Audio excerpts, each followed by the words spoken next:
मेरे सभी पढ़ाकू भाई बहनों का दिल से नमस्कार। इंतजार हुआ खत्म, आ गए हैं हम। मैं विष्णु दिवाकर आज की वीडियो में बात करने वाला हूं पॉलिटिकल साइंस का एक subject constitutional values and fundamental duties, यानी कि संवैधानिक मूल्य एवं मौलिक कर्तव्य। बीए प्रोग्राम के जितने भी स्टूडेंट हैं जिन्होंने सेमेस्टर 1 में ये सब्जेक्ट लिया, सेमेस्टर 2 में ये सब्जेक्ट लिया और सेमेस्टर 3 जिनका एग्जाम है, उन लोगों ने भी ये सब्जेक्ट लिया है। तो जितने भी स्टूडेंट्स हैं जिनके पास ये सब्जेक्ट है पॉलिटिकल साइंस का, तो आज की वीडियो के अंदर एक ही वीडियो में आपका पूरा एग्जाम कंप्लीट होने वाला है। यानी कि आप लोगों के एग्जाम में यही क्वेश्चंस आपको देखने को मिलेंगे। तो यहाँ मैं आपको 10 क्वेश्चंस के बारे में बताने वाला हूँ, जिनका आंसर्स मैंने विद डिटेल्स आपको यहाँ पर एक्सप्लेन किया है। सिर्फ आपको वीडियो देखनी है, समझनी है, और वीडियो लंबी ना बने इस चक्कर में मैं आप लोगों को जो है 2x2 की स्पीड में पढ़ाऊंगा। यानी कि आपको यूट्यूब पे जाकर 2x2 की स्पीड नहीं लगानी है, बल्कि मैं खुद ही 2x2 की स्पीड में पढ़ाऊंगा। तो आपको सिर्फ पॉइंट समझने हैं और वीडियो को देखते रहना है, ताकि आप लोगों के नंबर अच्छे से आ जाएं। ठीक है, तो चलिए स्टार्ट करते हैं देरी ना करते हुए। We don't have plenty of time. तो हमारा जो पहला क्वेश्चन होने वाला है वो है कानून के शासन पर टिप्पणी लिखिए। तो भैया कानून का शासन है क्या, इसके बारे में अच्छी तरीके से पहले जानते हैं, उसके बाद में हम इसके पॉइंट्स को डिस्कस करेंगे। तो देखिए भैया, कानून का शासन यानी कि रूल ऑफ लॉ तो एक महत्वपूर्ण सिद्धांत है जो किसी भी लोकतांत्रिक राज्य की नींव के रूप में कार्य करता है। अगर हम बात करें कोई भी एक ऐसा राज्य जो कि लोकतांत्रिक है, जहां पर लोकतंत्र का शासन चलता है, जनता का, है ना, तो वहां पर जो है कानून का शासन होना अनिवार्य है। यह सिद्धांत ये सुनिश्चित करता है कि राज्य की शक्ति और नागरिकों के अधिकार, इनके बीच में संतुलन स्थापित किया जाए। इस सिद्धांत के तहत कानून सभी के लिए समान होगा, चाहे फिर वो सरकार के अधिकारी हो, आम नागरिक हो, अमीर हो, गरीब हो। इसका उद्देश्य यह है कि कोई भी व्यक्ति या संस्था कानून से ऊपर नहीं है और सभी को समान रूप से न्याय मिलना चाहिए। तो कहने का मतलब ये है, अगर रेड लाइट पे भैया एक आम व्यक्ति ने अगर रेड लाइट क्रॉस कर दी तो फाइन उसे भी भरना पड़ेगा। और कहीं दूसरी तरफ अगर हम बात करें कि भैया प्रधानमंत्री या फिर राष्ट्रपति या फिर मुख्यमंत्री के बच्चों ने में से किसी ने भी अगर जो है कानून का उल्लंघन किया तो उनको भी फाइन भरना पड़ेगा। तो इससे हमें पता चलता है कि कानून से ऊपर कुछ भी नहीं है, यानी कि व्यक्ति या संस्था जो है कानून से ऊपर नहीं है, चाहे फिर वो व्यक्ति कोई भी हो। ठीक है ना। अब चलते हैं कानून के शासन के सिद्धांत के बारे में। तो देखो भैया, कानून की सर्वोच्चता है। सबसे पहले मैंने आपको क्या बोला, हमारे पास समय कम है तो जल्दी जल्दी से हम लोगों को वीडियो को कंप्लीट करना है। तो सबसे पहला पॉइंट आप लिखोगे कानून की सर्वोच्चता। आप इसमें बताओगे कि कानून के शासन का मतलब है कि राज्य का प्रत्येक कार्य और सरकार की जो शक्तियां हैं वो कानून के भीतर रहकर ही होनी चाहिए। यानी कि शासन जो है वो कानून की सर्वोच्चता के अंतर्गत ही रहेगा, यानी कि कानून सबसे ऊपर रहेगा, सर्वोपरि रहेगा। और ये सुनिश्चित करेगा कि किसी भी व्यक्ति या संस्था के पास मनमानी शक्ति ना हो और सभी कार्य कानून के तहत ही किए जाएं। क्लियर है। बहुत इजी पॉइंट है, आप आराम से लिख सकते हो। दूसरा पॉइंट है हमारा समानता का अधिकार। भैया देखो, इक्वलिटी, राइट टू इक्वल, है ना। तो इक्वलिटी का मतलब क्या है, समानता का अधिकार क्या है। सिंपल सी बात है, हर कोई व्यक्ति ये बोलता है कि भाई हमारे समाज में रह रहे प्रत्येक व्यक्ति को आ, उसका वाजिब हिस्सा मिल जाए, है ना। तो कानून के समान में यानी कानून के शासन में सभी नागरिकों को समान रूप से न्याय मिलना चाहिए, यानी कि we are on the same page. चाहे आप छोटी जाति के हो, बड़ी जाति के हो, रंग से काले हो, गोरे हो, आप अमीर हो, गरीब हो, कोई भी हो, इसमें किसी भी प्रकार का कोई भेदभाव नहीं होगा और सभी को समान अवसर मिलेंगे और न्यायिक सुरक्षा सुनिश्चित की जाएगी। तो इसी को समानता का अधिकार कहा गया है, इसका दूसरा पॉइंट। फिर है तीसरा भैया, न्यायपालिका की स्वतंत्रता। यानी कि जो हमारी न्यायपालिका है, देखो हमारे तीन सरकार के तीन अंग होते हैं। कौन कौन से, विधायिका, कार्यपालिका, न्यायपालिका। विधायिका कानून बनाएगी और कार्यपालिका कार्य करेगी, और तीसरा जो पॉइंट है हमारा वो न्यायपालिका, जो कि वो इस पे निर्णय। तो यहाँ हम बात करने वाले हैं कानून का जो तीसरा हमारा पॉइंट है, न्यायपालिका। तो देखो, न्यायपालिका यानी कि जो भी किसी प्रजा, सिंपल सी बात है, विधायिका ने कोई कानून बना दिया, कार्यपालिका ने कार्य कर दिया, तो न्यायपालिका पूर्ण रूप से स्वतंत्र है। वो उसके ऊपर फिर अब कुछ भी न्याय ले सकती है। अब नागरिकों को उनके अधिकारों की रक्षा करने का विश्वास भी दिलाती है। ठीक है। फिर चौथा पॉइंट आता है भैया कानून का स्पष्ट होना। तो देखो, कानून को स्पष्ट और सामान्य नागरिकों के लिए समझने योग्य बनाना। ऐसा ये नहीं कि भाई बंदों के सामने ऐसी कुछ बात आ जाए जो उनको समझ ही ना आए, तो कोई भी व्यक्ति ये जान सके कि उसे क्या करना है, क्या नहीं करना है ना, इसका उल्लंघन पर क्या परिणाम हो सकता है। तो ये सारी चीजें उसको बहुत ही ज्यादा डिटेल यानी कि स्पष्ट क्लेरिफिकेशन के रूप पर जो है वो आप बोल सकते हो स्पष्ट, यानी कि ट्रांसपेरेंसी रखनी चाहिए कानून के अंदर, जिससे कि हर व्यक्ति को समझ में आ सके। आई होप आपको समझ आ रहा होगा। उसके अंदर हमारा फिफ्थ पॉइंट है भैया, तो कानून प्रक्रियाओं का पालन करना। देखो, अब कानून के शासन का मतलब है कि किसी भी व्यक्ति को उसकी गलती का न्याय का मूल्यांकन करने से पहले उसकी उचित प्रक्रिया का पालन करना चाहिए। ये अधिकतर हर व्यक्ति को सुनिश्चित करता है कि उसे ना तो त्वरित सजा मिले और ना ही अनुचित तरीके से दंड किया जाए। कहने का मतलब है कानूनी प्रक्रिया का पालन करें, हर व्यक्ति को जितना जिस चीज के लिए हकदार है उसको उतना ही दंड दिया जाए। ठीक है ना। उसके अंदर नंबर 6 पॉइंट आता है हमारा संवैधानिक प्रावधानों का पालन, यानी कि कोई भी अगर लोकतांत्रिक देश है, जैसे हमारा भारत है वो लोकतांत्रिक देश है ना, तो यहाँ पे जितने भी संविधान के जो नियम बने गए हैं, प्रावधान बने गए हैं, उनका पालन करना अनिवार्य है। चाहे कुछ भी हो जाए, कानून का उल्लंघन नहीं करेगा कोई भी व्यक्ति, है ना। संविधान वह आधार है जो सभी कानूनी कार्रवाइयों को सही दिशा में मार्गदर्शन प्रदान करता है। क्लियर है यहाँ तक? अब हम बात करेंगे किसकी, भैया कानून के शासन की महत्वपूर्ण विशेषताएं क्या हैं।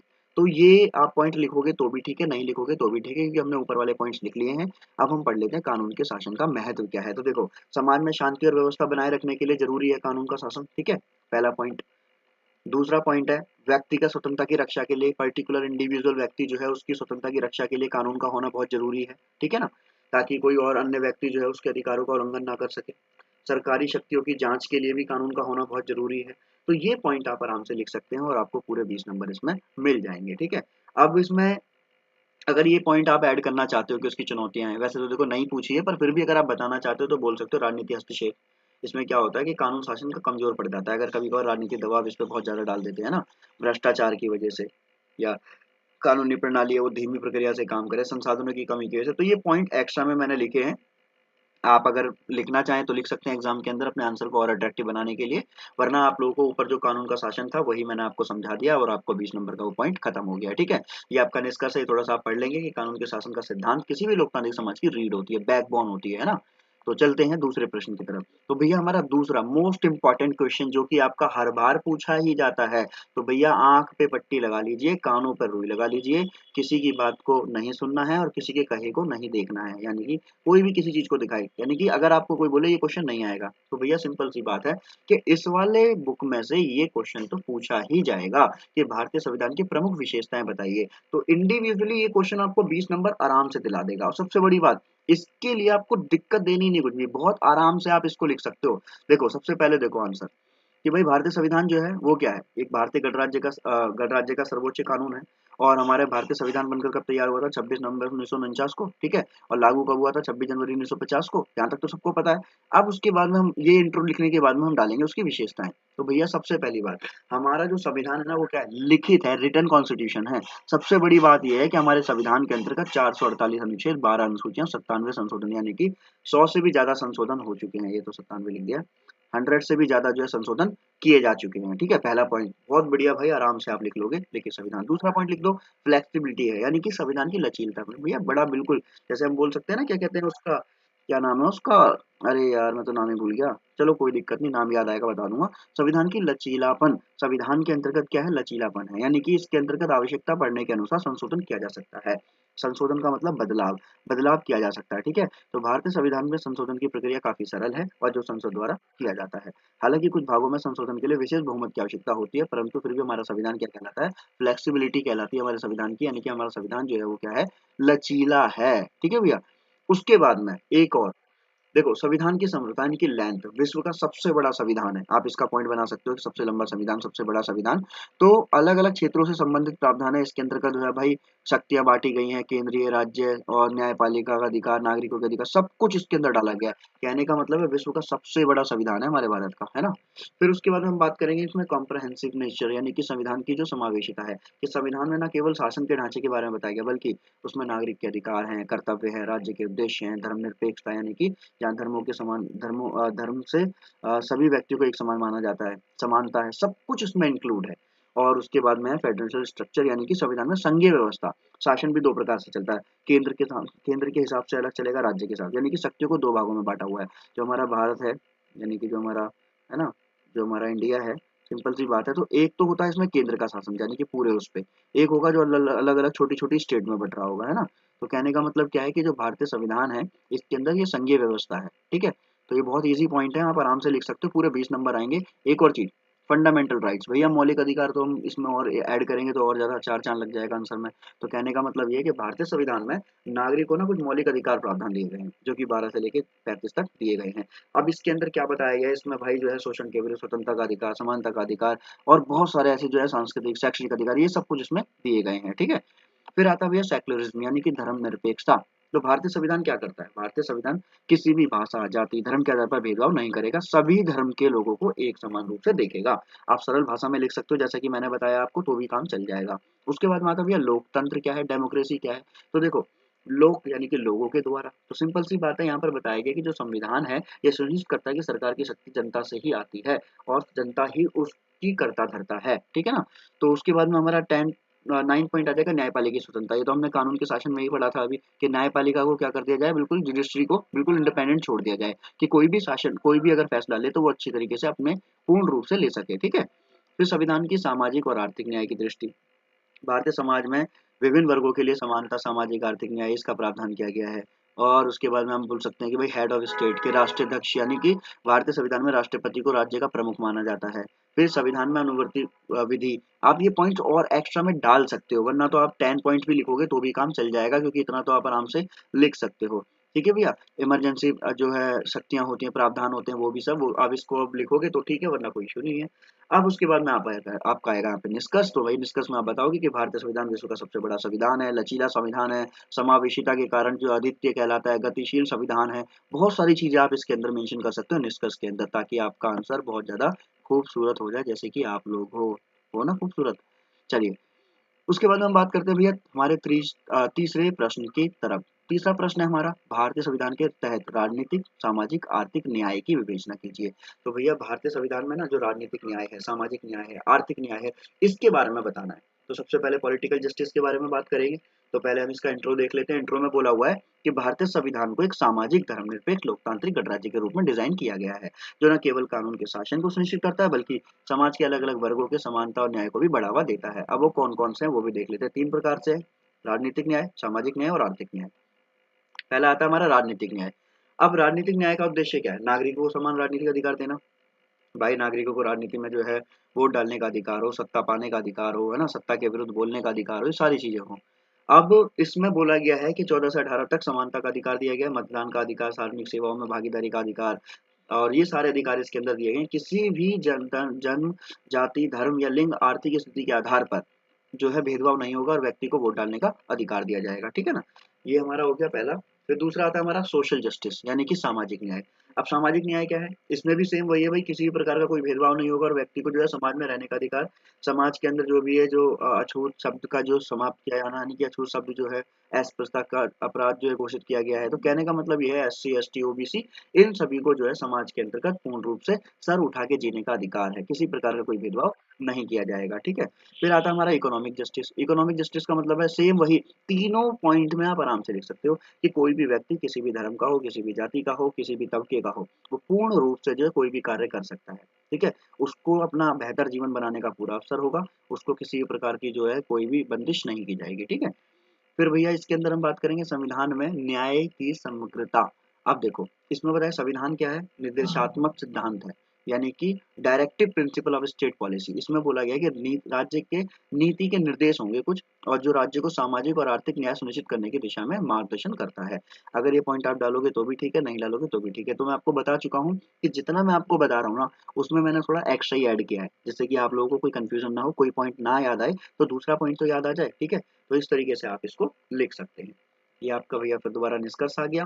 निष्कर्ष आप यहाँ पर बता सकते हैं। उसके बाद में हम बात करेंगे क्वेश्चन नंबर 4 की, क्योंकि हमारे पास में समय नहीं है भैया, जैसे मैंने आपको स्टार्टिंग में बताया था, we don't have plenty of time. एक सांस में आप लोगों की वीडियो खत्म कर दूंगा, ताकि आप लोगों को ज्यादा दिक्कत की जरूरत ही ना पड़े, यानी कि आधे घंटे के अंदर वीडियो खत्म हो जानी चाहिए। तो भारत में मौलिक कर्तव्यों के महत्व। अब भारत में जो हमारे मौलिक कर्तव्य हैं, मौलिक अधिकार तो हमने पढ़ ही लिए, अब मौलिक कर्तव्यों की बात कर लेते हैं।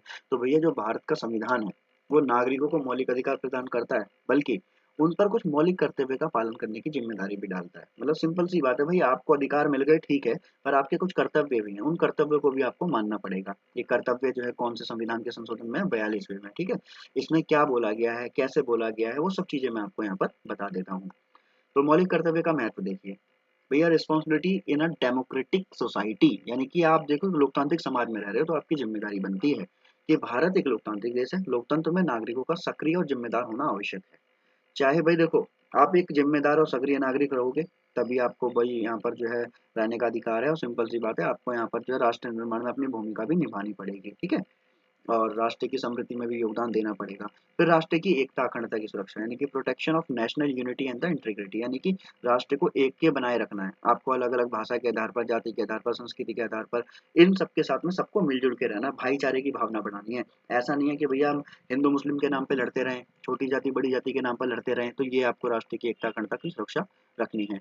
संविधान और कानून का पालन करना है यानी कि observations of the constitution and law यानी कि आपको क्या करना है भैया आपको पालन करना पड़ेगा कि जो संविधान में लिखा हुआ है, जो कानून हमारा कहता है, उसको हमें मानना पड़ेगा, ठीक है? तो साधारण शब्दों में मैं आपको समझा रहा हूँ, अगर आपको ये अंदर का कुछ याद ना हो तो भी चलेगा, बस आपको ये पॉइंट याद होने चाहिए, ठीक है? इससे क्या होगा आप आराम से बनाकर लिख दोगे। ये तो मैं जानता हूँ आप बहुत तेज हो लिखने में, है ना? तो चलिए, नंबर 4 पॉइंट हमारा संस्कार और नैतिक ज़िम्मेदारी। देखो भाई मोरल रिस्पॉन्सिबिलिटीज़ भी है हमारी, सोशल ड्यूटीज़ भी हैं हमारी। जैसे अगर हम बात करें भाई हमारे समाज और संस्कृति में जीवन में योगदान देना। हम लोग जो है क्या करेंगे अपने कर्तव्यों का पालन करेंगे, भाईचारे का सहयोग, शांति बनाए रखना, ये सब चीज़ें हमारी ज़िम्मेदारी है, ठीक है? अगर मौलिक अधिकार मिले हैं तो मौलिक कर्तव्य भी हमारे ही हैं, हमें ही उनको सँभाल कर चलाना है। शिक्षा और विज्ञान में विकास, देखो promotion of education and scientific temper, simple सी बात है कि भई वैज्ञानिक दृष्टिकोण से मानवतावादी भावना परस्पर सम्मान को बढ़ावा देने के लिए प्रेरित करती है। कहने का ये मतलब है शिक्षा और विज्ञान में भी आपको क्या करना पड़ेगा, जो कि समग्र विकास के लिए आवश्यक है, वैज्ञानिक सोच रखनी पड़ेगी, विचारधारा को बढ़ावा देना पड़ेगा, लोगों को शिक्षा के प्रति जागरूक करना पड़ेगा, है ना? फिर उसके बाद में पर्यावरण और प्राकृतिक संसाधनों की रक्षा, सिंपल सी बात है जब हम लोग रह रहे हैं, अब जब हम लोग इन सब चीज़ों का इस्तेमाल कर रहे हैं, तो भई इन सब चीज़ों को जो है प्रोटेक्ट करने का काम भी किसका होगा? हमारा होगा। प्रदूषण को कम करना, है ना? पर्यावरण की रक्षा करना, पेड़ों को ना काटना, पेड़ों को और मतलब पेड़ों को उगाना, है ना? ये सारे पॉइंट हमारे लिए बहुत ज़रूरी है। सबसे बड़ी और इम्पोर्टेंट चीज़, भैया जिस राष्ट्र में रह रहे हो उस राष्ट्र का ध्वज और उसके राष्ट्रीय गान का सम्मान करना, respect for the national symbols. आपको पता होगा कि स्कूल के टाइम पर भी जब भी अगर हम राष्ट्रीय गान गा रहे होते हैं तो अगर गेट पर भी कोई स्टूडेंट पहुंचता है ना तो वो उस राष्ट्रीय गान के टाइम पर वहीं खड़ा हो जाता है। क्यों? क्योंकि वो देश की एकता अखंडता को मजबूत बनाता है और वो राष्ट्र के प्रति अपना प्यार आदर की भावना को दिखाता है, ठीक है? तो भैया हमारा ये हो गया 4 क्वेश्चन खत्म। अब हम बात करेंगे क्वेश्चन नंबर 5 की। भारत के संवैधानिक मूल्य कौन-कौन से हैं? तो देखिए भारत के संवैधानिक मूल्य सारे क्वेश्चन बिल्कुल सेम सिमिलर से मिलेंगे। बहुत सारे क्वेश्चन तो आप इसमें आराम से बहुत अच्छे से अटेम्प्ट कर सकते हो। क्यों? क्योंकि आपके सामने पॉइंट्स हैं। इन पॉइंट्स को आप जो भी क्वेश्चन्स हैं उनके अंदर से आप ऊपर नीचे करके डाल सकते हो। तो ताकि आपका आंसर बिल्कुल सेम रहेगा। सिंपल सी बात है जब भाई आपको अ, कोई भी आंसर पूछा गया है और जब आपको सारे के सारे सिमिलर लग रहे हैं तो आप उसमें से मेंशन कर सकते हो पॉइंट, है ना? तो भारत का संविधान न केवल एक कानूनी दस्तावेज है बल्कि हमारे देश के शासन के सामाजिक जीवन, नागरिकों के अधिकार और कर्तव्यों का आधार भी है। हमारा जो भारत का संविधान है वो सिर्फ और सिर्फ एक कानूनी दस्तावेज नहीं है बल्कि जो देश के अंदर रह रहे जो लोग हैं उनके ऊपर जो शासन चल रहा है, उनका जो सामाजिक जीवन है, उनके नागरिक अधिकार हैं, उनके कर्तव्य हैं, उनका आधार भी है, उनका बेस है। तो भारतीय संविधान में बहुत सारे मूल्य और सिद्धांत भी इसमें जुड़े हुए हैं जो हमारे समाज को चलाने, हमारे नागरिकों को उनके अधिकारों में अवगत कराने का कार्य करते हैं। तो देखते हैं वो कौन-कौन से हैं। सबसे पहला है समानता। अभी हमने ऊपर पढ़ा था संविधान का पहला और प्रमुख सिद्धांत समानता है कि हर नागरिक को कानून के समक्ष समानता का अधिकार प्रदान करता है बिना किसी भेदभाव के, है ना? तो ये हमारा जो है अनुच्छेद 14 से 18 तक है समानता के बारे में बताया गया जिसके अंदर, तो ये आप यहाँ पे पढ़ सकते हैं इसका महत्व और वो। फिर दूसरा आता है हमारा फ्रीडम जिसको हम लिबर्टी भी कहते हैं। तो फ्रीडम का मतलब क्या है कि भारतीय संविधान में स्वतंत्रता का सिद्धांत भी बहुत ज़्यादा महत्वपूर्ण माना जाता है। कहा जाता है कि आप इच्छा अनुसार जीवन जीने की स्वतंत्रता है, बशर्ते दूसरे के अधिकार का उल्लंघन नहीं करना। जैसे कि अगर मैंने कहा कि आपके घर में शादी है, आप 10 बजे तक डीजे बजाइए, कोई दिक्कत नहीं है, टैन-टैन नाच रहे हो आप, बड़ा मज़ा आ रहा है। जैसे ही 10:20 हो जाएँगे यानी कि 10 के पार का समय हो जाएगा तो आंटी पुलिस बुला लेगी। क्यों? क्योंकि भैया उनको नहीं पसंद कि भैया देखो एक लिमिट थी 10 बजे तक आप बजा रहे थे, बजा लो, उसके बाद में आप हमारी सुन लीजिए, ठीक है? तो आपको जो है इच्छा अनुसार जीवन जीने की स्वतंत्रता है, परंतु दूसरे के अधिकार का उल्लंघन ना हो, ठीक है? फिर तीसरा हमारा बंधुत्व। अब बंधुत्व का मतलब क्या है भैया हमारा जो भारत है, भाईचारे की मिसाल देता है ना? तो हम लोग बंधुत्वता को बनाए रखेंगे, है ना? भाईचारे की भावना को बढ़ावा देंगे, ठीक है? फिर आता है हमारा न्याय, जस्टिस। तो यहाँ पर देखो केवल कानूनी न्याय नहीं है बल्कि सामाजिक और आर्थिक रूप से भी न्याय, जो अभी मैं अभी ऊपर पढ़ा था ना कि प्रत्येक व्यक्ति चाहे कोई भी हो उसके साथ में बिल्कुल अच्छा बर्ताव करें, जैसा उसका वो जिस तरीके से वो व्यक्ति है, चाहे वो गरीब है, अमीर है, किसी भी जाति का है, कैसा भी है, उसका पूरा प्रॉपर तरीके से उसका शोषण नहीं होना चाहिए, भेदभाव नहीं होना चाहिए, असमानता को खत्म करना चाहिए, है ना? तो इसी को हम न्याय वाला पॉइंट बोलेंगे। फिर आता है सेक्युलरिज्म यानी कि धर्मनिरपेक्षता, one of the most favourite topic of mine. तो धर्मनिरपेक्षता का मतलब क्या होता है जहाँ पे सभी धर्मों को एक समान रूप से सम्मान दिया जाता है, ना कि किसी भी धर्म के साथ में पक्षपाती होते हैं कि नहीं भाई हम इस धर्म को मानते हैं, नहीं ऐसा नहीं है भाई, सभी धर्मों को एक समान रूप से मानेंगे क्योंकि हमारा भारत जो है हमारे भारत की सुंदरता ही यही है भाई, अनेकता में एकता, है ना। अलग अलग विभिन्नताएं हैं, उसके बाद में भी एक है। फिर समाजवाद की अगर हम बात करें, सोशलिज्म, तो भैया जो भी संसाधन है, संपत्ति है, उसका वितरण जो है समानता के आधार पर किया जाए, कोई भी वर्ग शोषित ना हो, सबको पूर्ण रूप से जो है सारी चीजें प्रोवाइड कराई जाए, ठीक है। फिर उसके बाद में हमारा ये निष्कर्ष आ जाता है इसका, तो आप निष्कर्ष यहाँ पे पढ़ सकते हैं। उसके बाद में हम क्वेश्चन नंबर 6 की तरफ चलेंगे। भैया हमारे पास 10 मिनट बचे हुए हैं, 10 मिनट के अंदर फटाफट से हमारे को ये सारा खत्म करना है, क्योंकि हमारे पास इतना समय नहीं है, ठीक है। तो धर्म और राजनीति के बीच में क्या संबंध है? तो देखो, धर्म और राजनीति के बीच में जो संबंध की बात करें, तो मैं आपको बता दूं कि समाज के जीवन में गहरे प्रभाव डालते हुए धर्म और राजनीति, ये दो महत्वपूर्ण पहलू बहुत ज्यादा इंपॉर्टेंट है। भारतीय समाज में इन दोनों का संबंध बहुत गहरा और जटिल है। धर्म और राजनीति दोनों का उद्देश्य समाज में व्यवस्था और शांति बनाए रखना है, चाहे धर्म हो चाहे राजनीति हो, दोनों का काम क्या है कि समाज के अंदर क्या बनाए रहे, शांति बनाए रहे। परंतु क्या होता है, शांति बनी कहाँ रह सकती है, ठीक है, क्योंकि कुछ धर्म के अलग ठेकेदार हैं और कुछ राजनीति के अलग ठेकेदार हैं। तो इन दोनों के बीच में संबंध क्या है, impact of religion of politics. तो धर्म समाज के लोगों के विश्वास और आस्थाओं को प्रभावित करता है, जो उनके राजनीतिक विचारों और कार्यों को आकार देते हैं, पहला पॉइंट, ठीक है।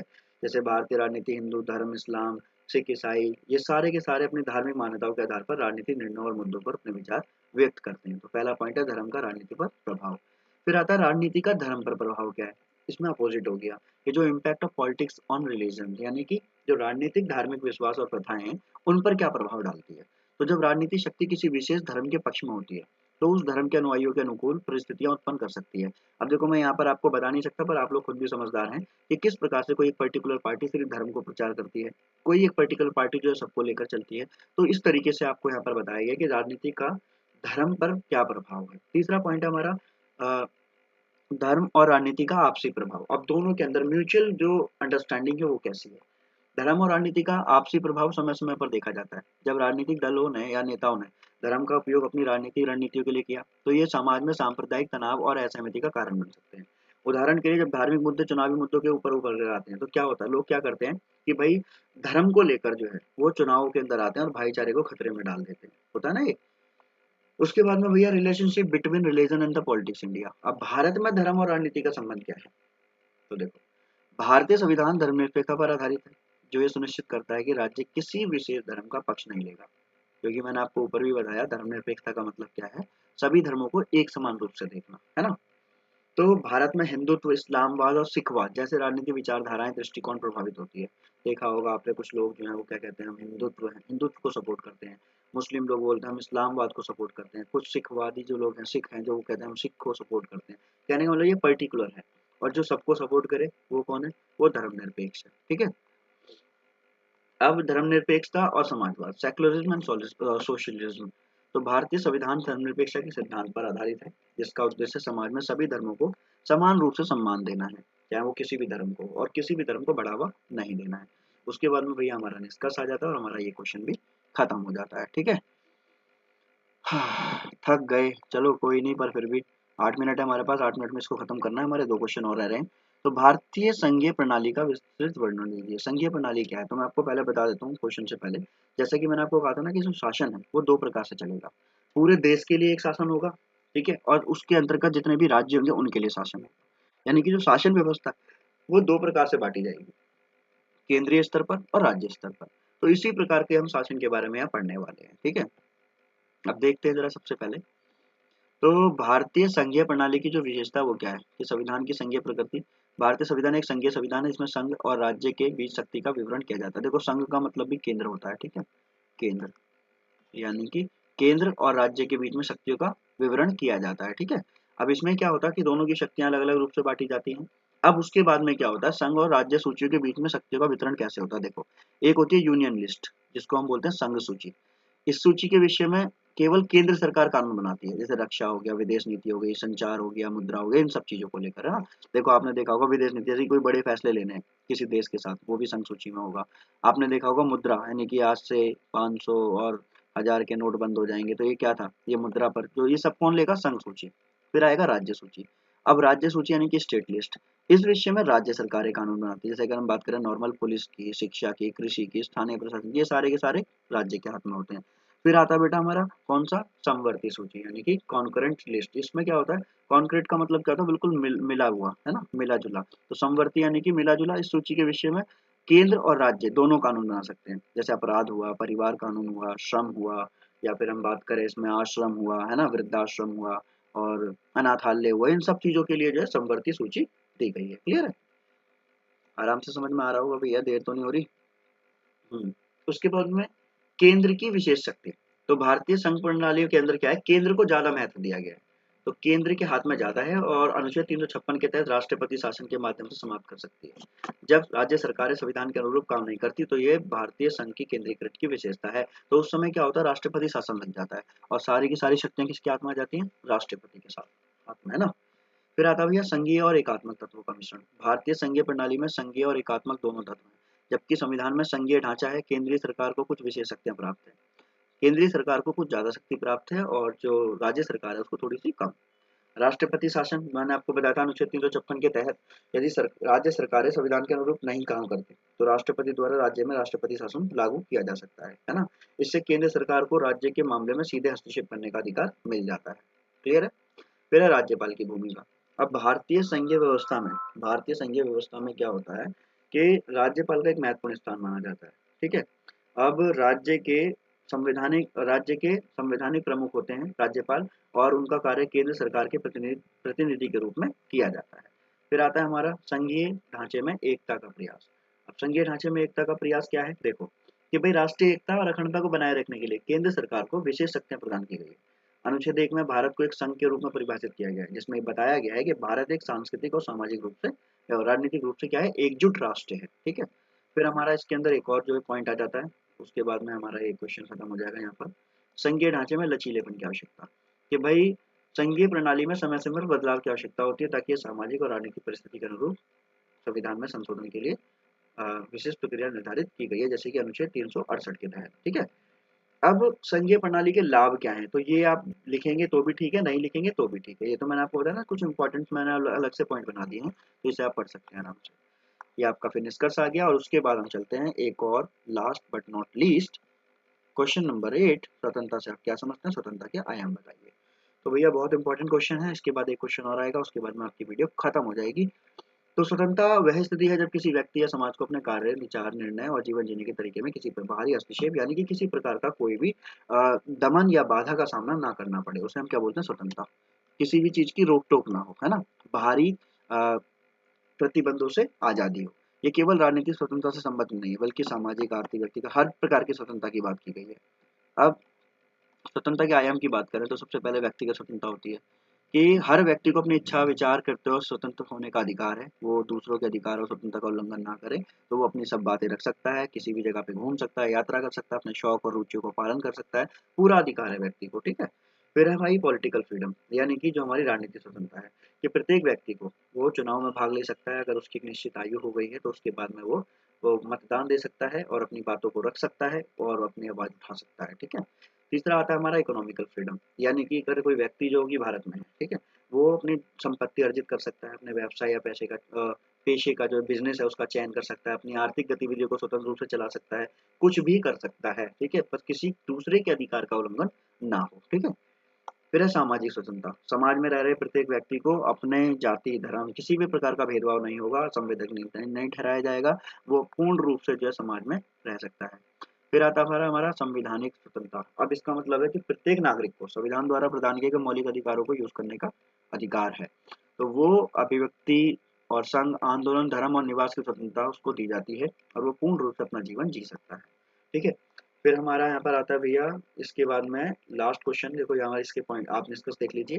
फिर लास्ट पॉइंट है आपका धर्म पर गांधी जी के विचार। तो गांधी जी ने क्या बोला है, वो धर्म को जीवन का एक बहुत अभिन्न हिस्सा मानते हैं। वो बोलते हैं कि धर्म है तो ही जीवन है।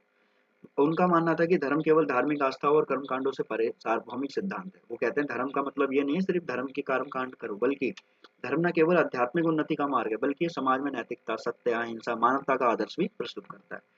धर्म के अगर हम विचार की बात करें, धर्म और सत्य, यानी कि उन्होंने क्या बोला, गांधी जी के अनुसार धर्म सत्य ही धर्म है, यानी कि आप सत्य को मानिए, सत्य ही ईश्वर है। उनका कहना क्या था कि सत्य ईश्वर का रूप है, उसे प्राप्त करने के लिए व्यक्ति को अपने जीवन में सत्य का पालन करना चाहिए, है ना। अहिंसा का सिद्धांत, principle of non violence, Gandhi ji starting से कहते हैं एक थप्पड़ कोई मारे तो दूसरा गाल अपना लागे आगे दे दीजिए। कहने का मतलब क्या है कि आप अहिंसा ना कीजिए। ठीक है? धर्म और समाज गांधी जी का मानना है कि धर्म का पालन केवल व्यक्ति तब तक सीमित नहीं होना चाहिए बल्कि समाज के हर पहलू में व्याप्त होना चाहिए। और धर्म का सार, गांधी जी के अनुसार धर्म का वास्तविक अर्थ होता है आत्मा की शुद्धि और समाज की सेवा में निहित होना। ठीक है, तो ये हमारे पॉइंट रहेंगे। इसके बाद में प्रभाव खत्म कर दीजिए, अगर आप लिखोगे तो ठीक है, ना कोई दिक्कत नहीं है। ये आपका निष्कर्ष है। आई होप आपको वीडियो अच्छी लगी होगी और आपके नेक्स्ट एग्जाम के लिए आपको ऑल द बेस्ट। और आगे की जानकारी के लिए बने रहिए हमारे साथ। जब तक के लिए नमस्कार, बाय बाय, सत श्री अकाल, वड़क्कम।